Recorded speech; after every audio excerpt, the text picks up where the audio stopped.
Hi guys, long time no video. Today we're going to be taking a look at the Mosin-Nagant M9130 infantry rifle. Now some of you that have been subscribed to my channel or watching my videos for a little while might be thinking, hang on a minute, you've already made this video. And yes, I have, in short. But I've recently decided to delete all my video content and remake it all. And the reason for this is because, quite frankly, on some of the early videos, the video quality is quite poor, and I felt informationally the quality of the information was not really as up to the standard I would like it to be. And I've had a bit of time recently, so I thought, why not remake these videos for you today? So today we're going to be taking a look at, like I said, my Mosin-Nagant M9130.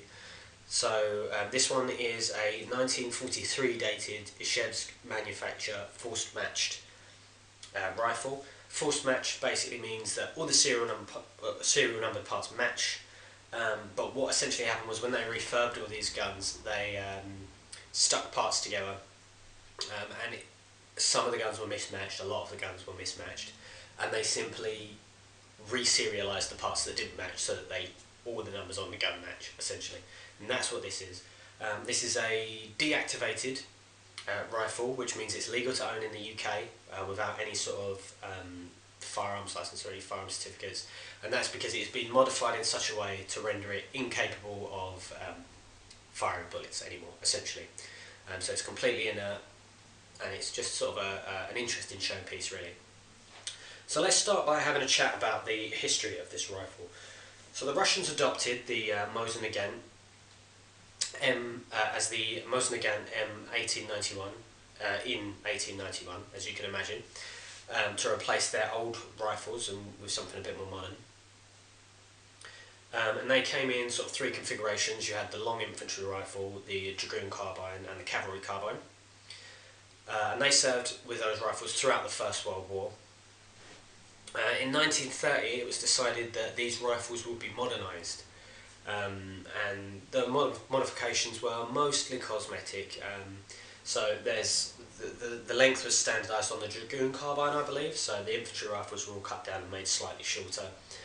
The front sight post was changed to from a simple blade to a post front sight with this sight hood on there.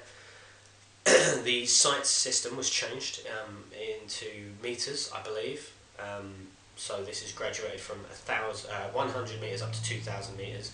Before they were in arshini, which is an old Imperial Russian unit of measurement, roughly equivalent to sort of the one sort of long step. The receivers were also modified. The older rifles have the classic hex receivers.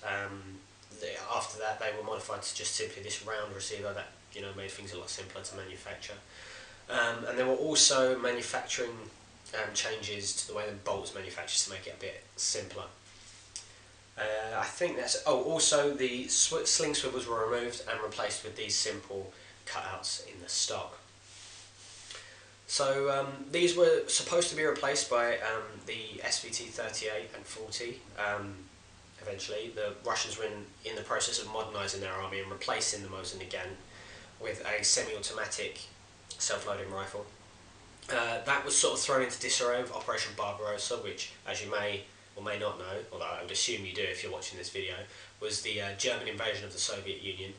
At that point, the Russians had loads of men, loads of soldiers, and they didn't have enough rifles, and they needed weapons, and they thought, well, we can manufacture these a hell of a lot cheaper and a hell of a lot more quickly than we can manufacture the semi-automatics, and they also require less training and less maintenance in the field to operate, and with a large conscript army that's always a bonus. So they switched back to manufacturing these till after the war, when it was eventually replaced by the SKS and then eventually the AK-47.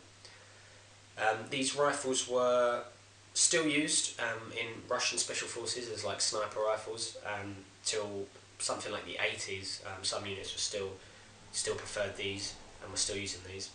And after that, most of them were sold off or given away as military aid to other Warsaw Pact, Soviet, Eastern Bloc or communist countries. So, what are my opinions on the rifle? Well, as rifles go, compared to the other rifles of the time, it's about just as good. It's not the nicest. Obviously, this is a wartime one. It's not the nicest made. It's not the most accurate. It's not the most precise. But it will get the job done. If you ask me, the downfall comes in the length of the rifle. You know, most of the other armies had changed over at this point to a sort of an intermediate rifle that falls somewhere between. It's not, you know, it's not as long as the old infantry rifles, and it's not as short as the carbines. The Russians didn't do that. Now this is a really long rifle, especially if we attach the bayonet to the end, which is a big old bayonet.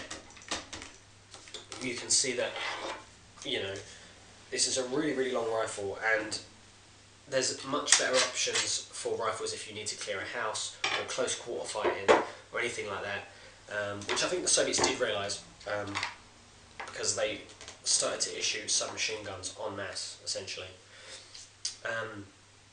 So overall opinion, it's a good rifle. It's going to do its job. It's not necessarily what I'd pick up if I could choose what weapon I was issued during the Second World War. So why don't we come on back, take a look. We'll have a more detailed look at the rifle and look at how it functions mechanically. Okay, so let's have a quick look at this rifle and then we'll chat about how it actually works. So, if we start at the muzzle end, you can see here we've got the muzzle, the cleaning rod, the front sight hood. It's got a little hole in there. That's to allow the gathering of light, it allows light to enter the front sight hood. Makes it a little bit easier to pick up the front post while we're aiming. If I tilt the rifle like this, you can see the front sight post in there. We've then got the front barrel band, the cutout in the stock for the front mounting point for the sling, the rear barrel band, the sights, which are just a simple leaf adjustable for elevation. Those are graduated from 100 meters to 2,000 meters. Then got the receiver, the bolt, the magazine, the trigger, the grip, and the stock. So how does this rifle work? Well, this is a bolt action rifle, which means every time you want to fire it, you have to work the bolt to chamber a new round and extract the spent case. It shoots a 7.62 by 54 rimmed cartridge, and those feed into an internal magazine, 500 internal magazine, via stripper clip. It looks like this. This is inserted into the magazine, and the rounds are all pushed into the magazine from this stripper clip, which is then removed. Now, the 7.62 by 54 rimmed cartridge is called so, funnily enough, because it has this rim. Now, this can cause problems. I mean, there are benefits to having this rim. It aids in extraction, but there are also potential problems. And they are that when you have two of these in the magazine, if the rim of the cartridge above is behind the rim of the cartridge below, you can get what's called rim lock, where you try and push the bolt forwards to chamber a new round, and the rims catch on each other, and it causes a stoppage or a jam, which has then got to be remediated. Now, the way the Mosin-Nagant overcomes this is quite ingenious. So I'll pull the bolt out and we can have a look. So the way that the Mosin-Nagant deals with rim lock is by means of what's called an interrupter. Now, if I pick up the rifle, I can show you that. You can see that just here. This here is the interrupter, and that's attached to this tab just here. It's under spring tension, which we can depress. Essentially what happens is, if I insert a round, you'll see that on the top, the round sits above the interrupter, and if I push it down into the magazine, it sits below the interrupter.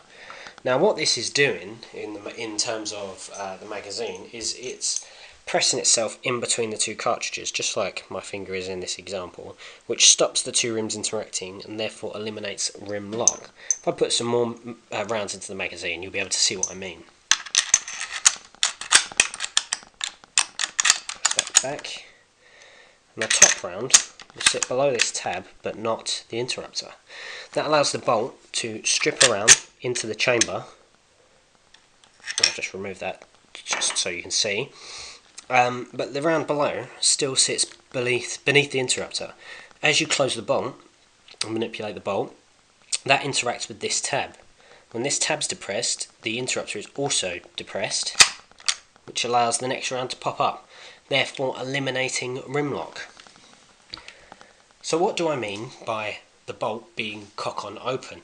Well, there are two types of action when it comes to single shot bolt action rifles. There's the cock-on open system, which is the far more prevalent, and is found on things like the Springfield rifles, the Mauser pattern rifles, etc. And the cock-on closing rifles, which is found on things like the Lee Enfield series of rifles. This is a cock-on open. So what does that mean? That basically means that the rifle cocks when you open the bolt. So this is how the bolt would sit in the rifle if it had just been fired.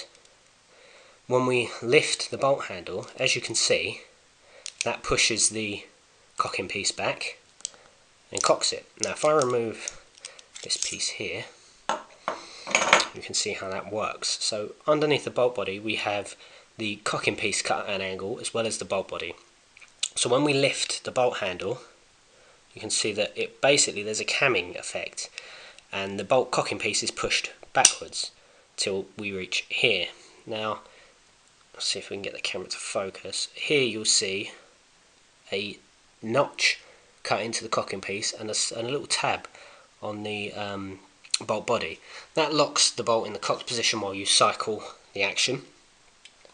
When you close the bolt, this tab here is caught on a sear in the rifle, which I'll show you in a moment, which holds it to the rear whilst the bolt is closed. Once you pull the trigger, the sear drops.